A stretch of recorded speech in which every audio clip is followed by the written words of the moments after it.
It's that time once again for the annual Halloween Day at the Museum at the Louisiana Art Science Museum.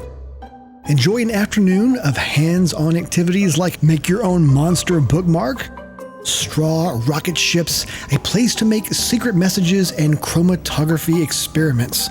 We'll also have a wide variety of Harry Potter-themed activities where you can pull up a chair at our Leaky Cauldron for some butterbeer and jelly beans.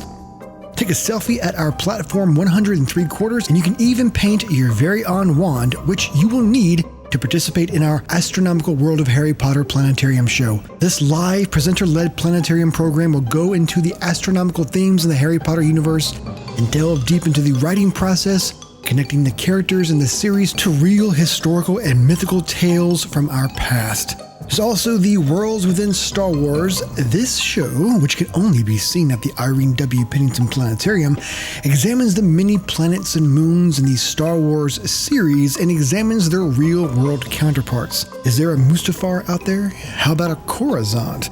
Find out with the Worlds Within Star Wars.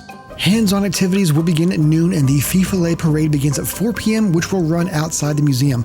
But if parades aren't your thing, we'll have a very special Fright Light laser show in our planetarium at that time. Tickets are first come, first served, so check out our website for show times and details. And we will see you this October 28th for LESM's Halloween Day at the Museum.